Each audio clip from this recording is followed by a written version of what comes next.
Maya Angelou apparently once said, "I've learned that you shouldn't go through life with a catcher's mitt on both hands. You need to be able to throw something back." Well, in today's episode, you're going to meet someone that knows a lot about giving back.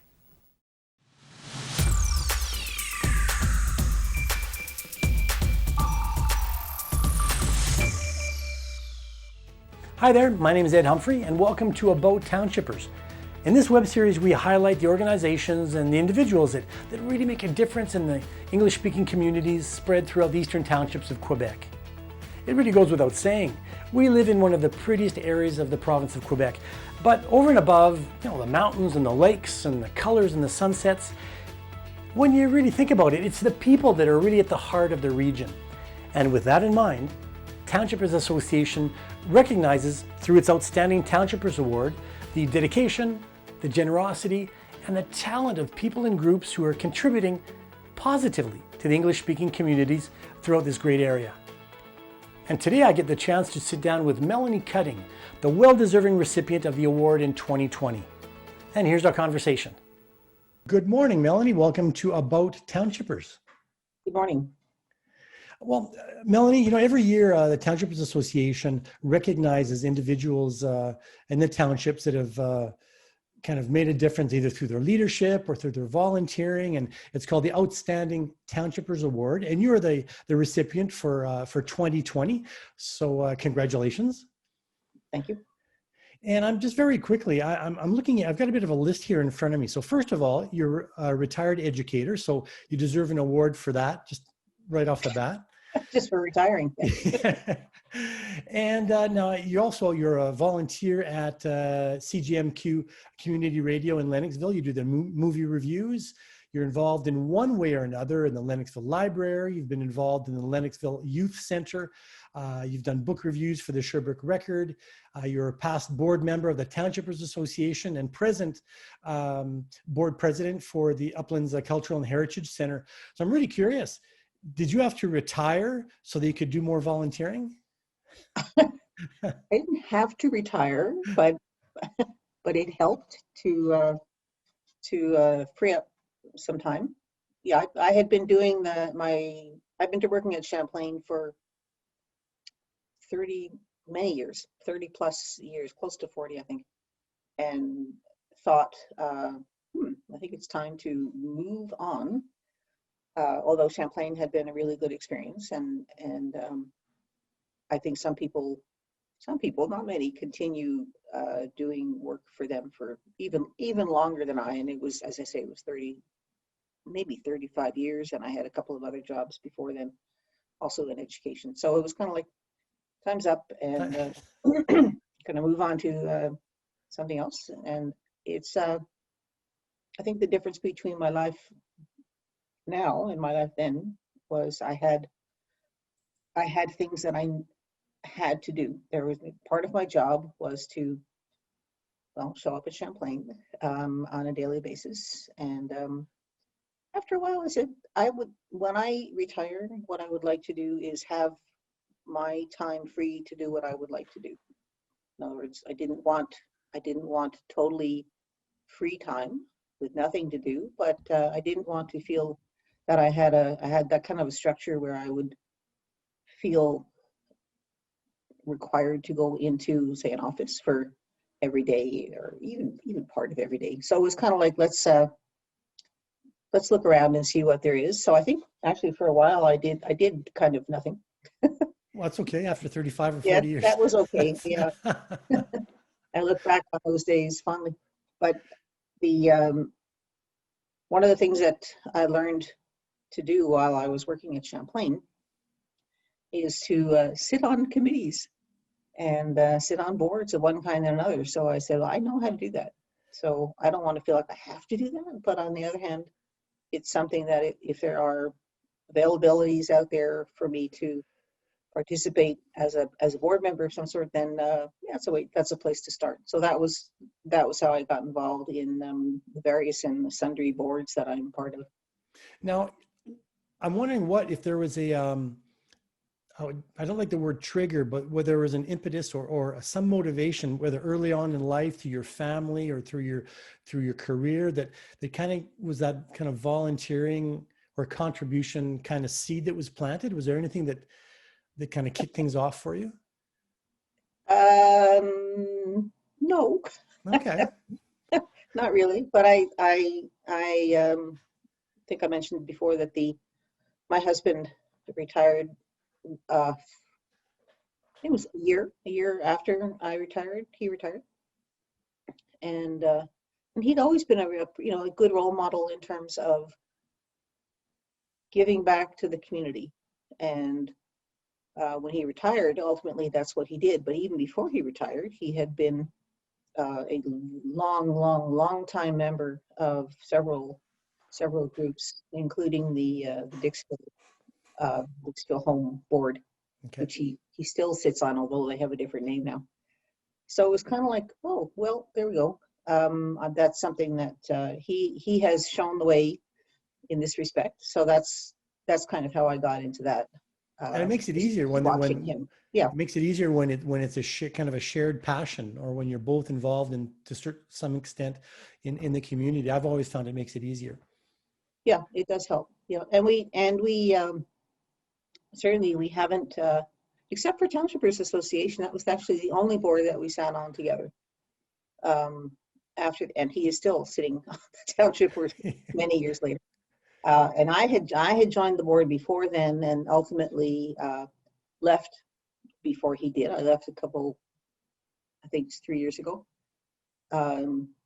Thinking again, I think I've done this long enough. But as it turned out, it was a good decision, because it opened up the doors to do some things for Townshippers Association, projects that I was involved in, which were not volunteer. I was given some money for those, so that was a good thing.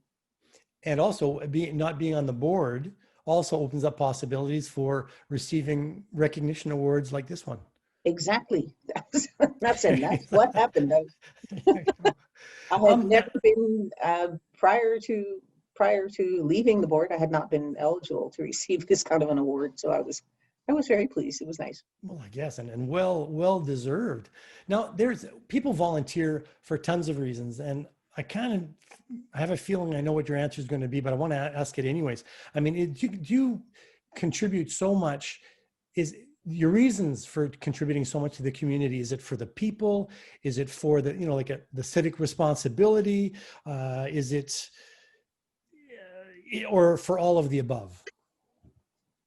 I would say of those two things you mentioned, civic responsibility would come first. The people part comes like a close second, though. And there's several of the organizations that I'm involved in, notably Uplands. The people there are just wonderful. We have lovely meetings, and we do good work. We have an outstanding director, so that one, it's at least probably in terms of 1 and 2 of reasons why I think that might be the people one. But others, it's just been kind of like, it's civic responsibility. The governing board at New Horizons Adult Education Center is again lovely people, but that was kind of like, oh, this is something that they're looking for someone. They absolutely have to have a community member. It's not an onerous job, and it's enjoyable. I will not continue doing a job in the volunteer sphere if I'm really not enjoying it. I say life is too short to spend time doing something that you kind of don't like, and especially on a volunteer basis. It's one thing to have, your work life, your career. Yeah, sure, you're going to end up doing a few things that you don't like. And I have my modus operandi is generally to stick with things.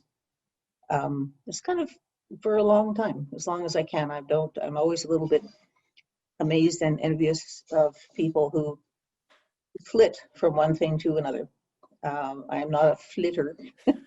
Can I look that up in the dictionary? Rhymes with Twitter. Yeah, so it's kind of like this is something I say, okay, I'll get involved in this organization and see how it goes. But for one or two exceptions, it's gone very well. I think I've made good decisions.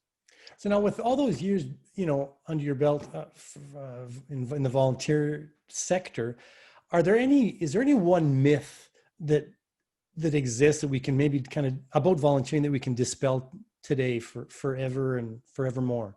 The one myth is that, I don't have time to volunteer. You do have time, unless you're, a young mom with 4 kids or something. Most people, especially retirees, have quite a bit of time.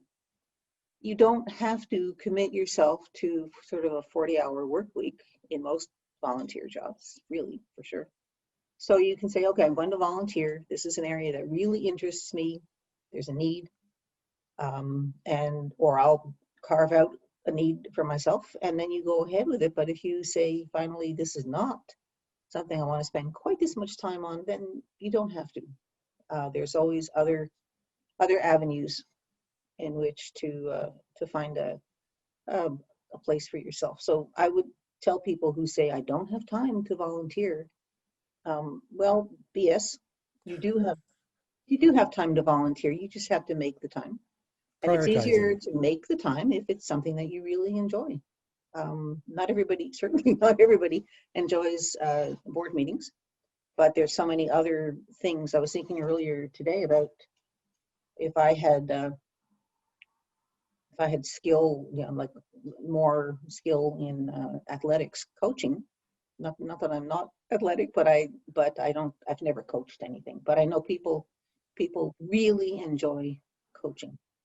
And you're not sitting on a board, you're out there, you're coaching. And I think that's a very viable path for people who would like to get involved, but don't want to sit in a bunch of meetings.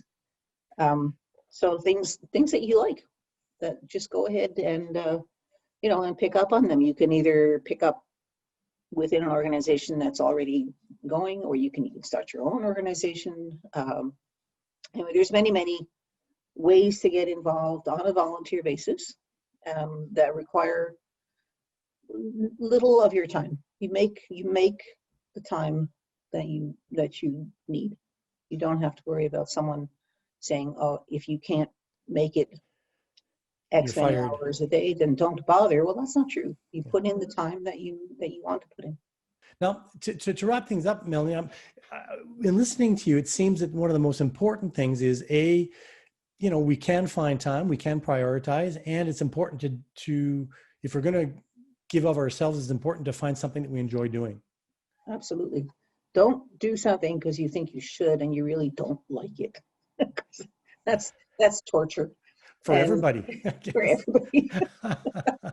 Yeah, there's just there's too many things out there. And I think the last time we spoke, I had mentioned one of the things that one can do through Townshippers is find volunteer positions. Even if you don't know of any that would suit you, but you can go through Townshippers, you can talk to the people there. They're very, very, as you probably know, they're very open and willing to help. And they say, oh, I'm glad you asked, because it just happens that there's this group that's looking for someone, with your skills to participate. So great.